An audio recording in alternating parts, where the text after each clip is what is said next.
L'histoire de notre pays ne semble pas vouloir te donner de répit pour réaliser ce programme de bonheur.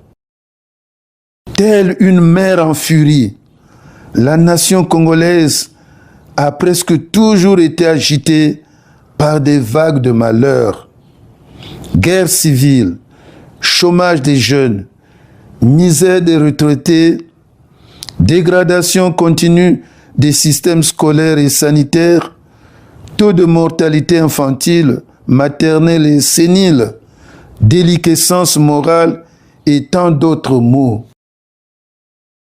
C'est ainsi qu'en dépit de la paix civile incontestable que connaît notre pays depuis quelques décennies, la longue nuit dont parle notre hymne national tarde à s'achever. Le grand bonheur auquel nous aspirons depuis l'indépendance de notre pays peine à surgir parce que les Congolais de toutes origines continuent de pleurer et de souffrir le supplice et le calvaire. Supplice et calvaire qui ont plusieurs causes ou origines. La violence. La violence est massive dans notre mémoire collective. Plusieurs conflits larvés ou ouverts, armés ou non, n'ont cessé de secouer notre pays. 1959, 1986, 1993, 1997, 1998, 1999, 2000, 2016, pour ne citer que ceux-là. Tous ces déchirements entre frères et sœurs d'une même nation ont occasionné de nombreuses blessures, provoqué des pertes incommensurables en vies humaines et en biens matériels.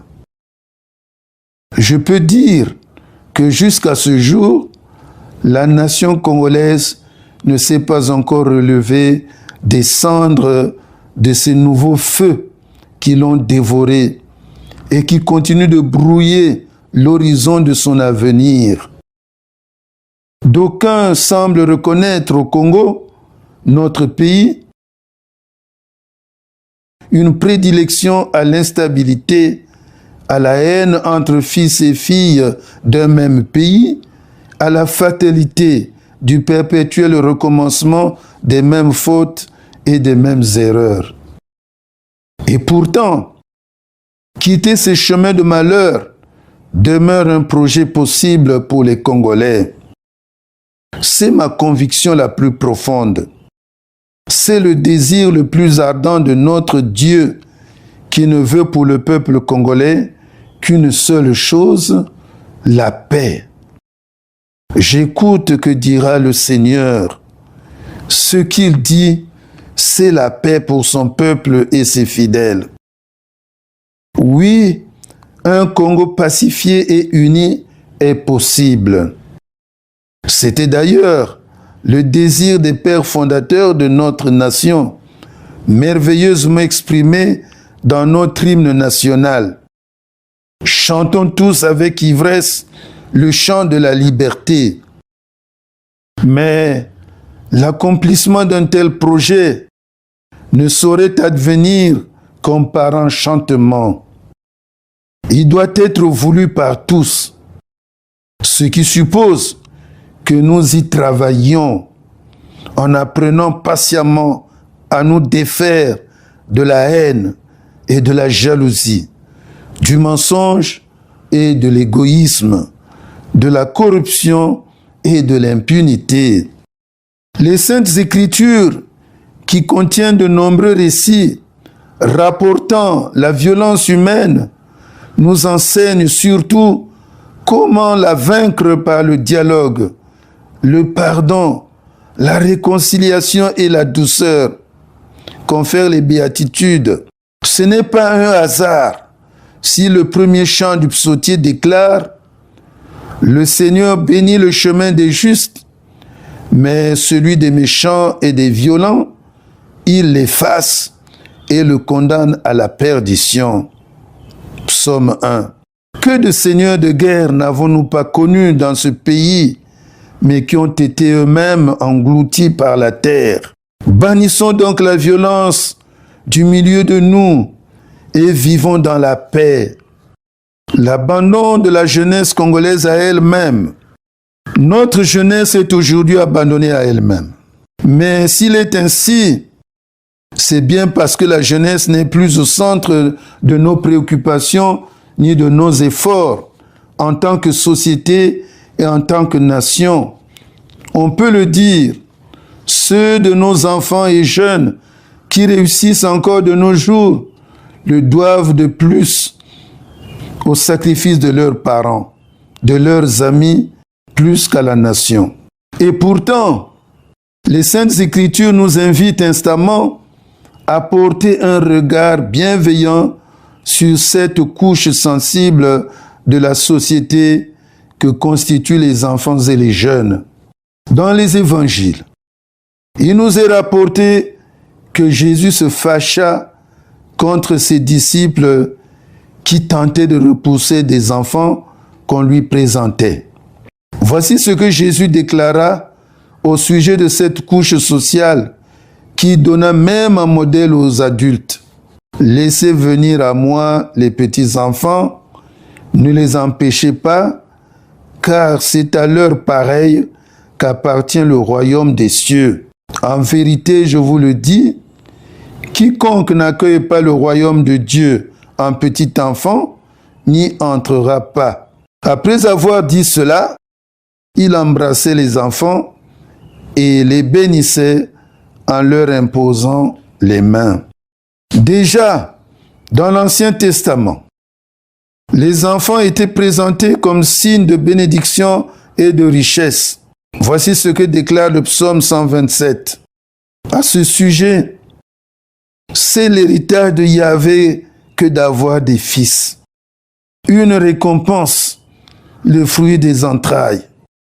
Comme des flèches entre les mains du héros, ainsi les fils de la jeunesse. Ce regard positif de la parole de Dieu sur nos enfants et nos jeunes ne devrait-il pas être aussi le nôtre pour induire en nous des comportements nouveaux? Le pape François nous donnait un bel exemple de cette conversion du regard lors de son audience du 30 janvier 2019. Les jeunes ne sont pas le demain. Non, ils sont l'aujourd'hui pour le demain. Ils ne sont pas le en attendant, mais ils sont l'aujourd'hui, le maintenant de l'Église et du monde. Et j'ai fait appel à la responsabilité des adultes pour que ne manque pas aux nouvelles générations l'instruction, le travail, la communauté et la famille. Et ceci est la clé dans le monde en ce moment, parce que ces choses manquent. L'instruction, c'est-à-dire l'éducation, le travail. Combien de jeunes en sont privés? La communauté qui se sent accueillie en famille et dans la société. Hélas, ce regard bienveillant des Écritures et du pape François sur la jeunesse est aujourd'hui, de façon presque généralisée, très loin de prendre assise en terre congolaise. Sans vouloir être un Amos des temps présents, mon regard de pasteur, cheminant aux côtés du troupeau à moi confié par le Seigneur, et donc connaissant bien le rythme de ses pas, je ne peux pas ne pas voir et revoir tous ces jeunes désorientés, désœuvrés, déscolarisés, exposés aux gains faciles et donc à la tentation de la violence. La violence des milices, la violence des bébés noirs, la violence à l'école, la violence dans les familles et j'en passe. Certains ont même été amenés par leurs aînés à se salir les mains du sang de leurs compatriotes, voire de leurs parents. C'est un grand chagrin, un vrai désastre. Dans cette même perspective, comment ne pas évoquer avec toute la douleur de mon cœur le comportement indécent des jeunes dans de nombreuses familles congolaises lors des crises comme la maladie, la mort, les obsèques, le partage d'héritage, etc.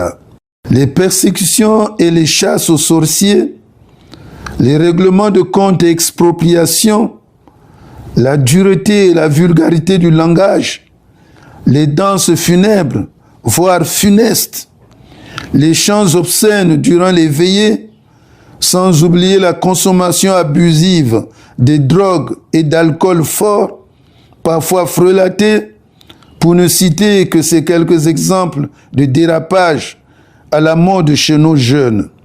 Tout cela se passe de surcroît dans l'agitation la plus totale, dans le tumulte et la frénésie, de sorte que tous les événements malheureux et même heureux de notre société, il n'y a guère plus de place au recueillement, à la méditation, à la réflexion, à la pondération.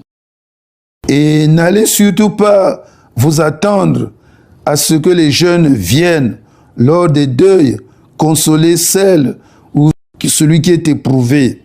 Non, ils viennent pour faire la casse ou tout au moins pour faire la loi, leur loi. Monseigneur Batantou, mon prédécesseur, dont nous venons de clôturer le jubilé marquant les 15 ans de sa disparition, fonda les scolas populaires dans le but, entre autres, de christianiser l'animation des veillées déjà bien païennes en son temps. Il n'avait pas si mal pensé en interdisant l'usage des tam-tams aussi longtemps que l'inhumation n'a pas encore eu lieu. Hélas, aujourd'hui, ces recommandations, tout comme d'ailleurs les avancées significatives obtenues grâce à sa fécondité artistique et au travail évangélisateur des scolas populaires, ont été oubliées, rangées dans les tiroirs de l'indésirable, de l'anachronique. Aujourd'hui, les veillées, surtout la dernière, sont devenues de véritables orgies. Oui, des parties de danse arrosées de boissons, de chanvre et autres sornettes du genre. J'appelle nos jeunes à un sursaut, à revenir aux pratiques du deuil qui inspiraient le respect et la dignité pour nos défunts, mais aussi pour les vivants qui restent.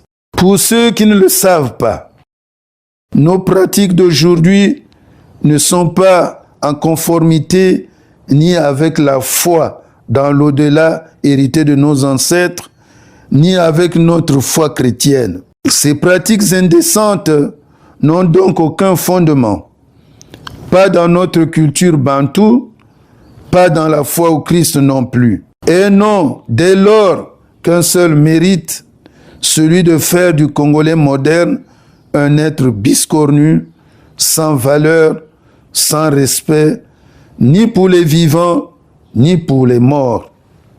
D'ailleurs, de la même manière que nous pillons les vivants, de la même manière, nous vandalisons les tombes des trépassés quand nous ne faisons pas disparaître des cimetières entiers dans les matitis, c'est-à-dire les herbes, ou sous nos maisons. Qu'avons-nous donc fait de l'invitation du Saint-Père à pratiquer la 7e œuvre de miséricorde qui demande d'ensevelir les morts avec dignité? Mon fils, répands tes larmes pour un mort, pousse des lamentations pour montrer ton chagrin, puis enterre le cadavre selon le cérémonial et ne manque pas d'honorer sa tombe. Des adultes de plus en plus incapables d'assumer leurs responsabilités. À vrai dire, l'attention que nous portons aux enfants et aux jeunes est tributaire du degré de notre conscience d'adulte ayant une grande responsabilité vis-à-vis des plus jeunes. D'ailleurs, l'éducation n'atteint son but que là où elle permet aux aînés de transmettre des valeurs aux cadets afin qu'ils soient en mesure de leur succéder. Mais quelles sont-elles nos valeurs que nous voulons léguer à la postérité? Est-ce le vol et la corruption? Est-ce la légèreté des mœurs ou le vagabondage sexuel qui fait qu'aujourd'hui, chez nous, les pères vont avec les enfants, voire les petits-enfants? Éduquer, ce n'est pas seulement transmettre des connaissances intellectuelles, mais former l'homme dans toutes ses facettes pour en faire, selon l'expression de saint Irénée de Lyon, un être debout. J'en appelle donc aux adultes et aux aînés dans la société, dans la connaissance et dans la foi, et tout particulièrement aux responsables politiques qui président aux destinées de notre peuple. Levez-vous pour sauver la jeunesse congolaise, pour l'aider à puiser en elle-même l'énergie d'une fécondité nouvelle qui enfantera un Congo nouveau, celui que nous appelons de tous nos vœux.